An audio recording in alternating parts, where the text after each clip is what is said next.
नमस्कार, मैं सुनैना सरकार आप सभी का स्वागत करती हूँ हमारे चैनल कमाल जिंदगी पर।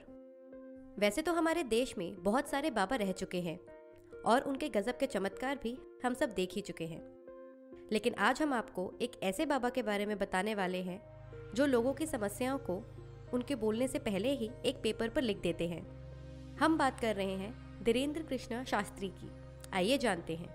धीरेन्द्र कृष्ण शास्त्री का जन्म 4 जुलाई 1996 में मध्य प्रदेश के एक छोटे से गांव में बहुत ही साधारण पंडित परिवार में हुआ। धीरेन्द्र ने अपनी शुरुआती पढ़ाई अपने गांव के एक स्कूल से ही की और उन्होंने ग्रेजुएशन में बीए किया है।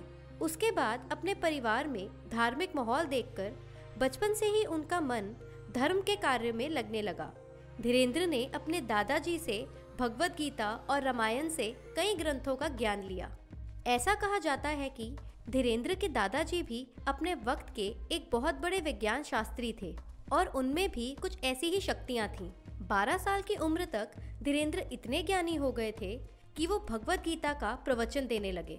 अपने एक इंटरव्यू के दौरान धीरेन्द्र ने बताया था कि जब वो महज 9 साल के थे, बस तभी से उन्होंने अपना सारा ध्यान बालाजी महाराज की सेवा करने में ही लगा दिया और ऐसा कहा जाता है कि धीरेन्द्र की लगन से करी हुई सेवा से खुश होकर बालाजी महाराज ने उन्हें कुछ शक्तियां दी और आज वो उन्हीं शक्तियों के बलबूते पर अपने भक्तों के मन की बात उनके कहने से पहले ही जानकर पेपर पर लिख लेते हैं। इनके घर के पास एक बहुत पुराना बालाजी का एक मंदिर है जहां पर धीरेन्द्र के दादाजी अपना दरबार लगाया करते थे और उस वक्त बहुत से लोग उस मंदिर में आते थे, लेकिन जब उनके दादाजी की मृत्यु हो गई तब से वो मंदिर खाली ही रहने लगा, जिसे देखकर धीरेन्द्र ने सोचा कि वो भी अपने दादाजी की ही तरह लोगों के दुखों को हल करने के लिए अपना दरबार लगाएंगे।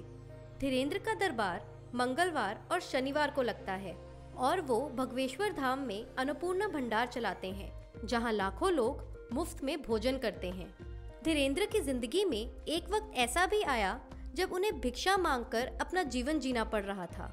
दरअसल एक बार जब वो प्रवचन दे रहे थे तब उन्होंने ये बात कही थी। उन्हें एक बार अपना ज्ञान प्राप्त करने के लिए वृंदावन जाना था, लेकिन उनके पास वहां जाने के लिए पैसे नहीं थे, जिस वजह से वृंदावन वो नहीं जा पाए। परिवार की आर्थिक स्थिति इतनी ज्यादा खराब थी कि उन्हें मजबूरन भिक्षा मांगनी पड़ी, लेकिन बालाजी की कृपा से उनकी जिंदगी में सब कुछ ठीक हो गया। ऐसी ही प्रेरणादायक कमाल वीडियोस के लिए देखते रहे कमाल जिंदगी। Please like, share and subscribe.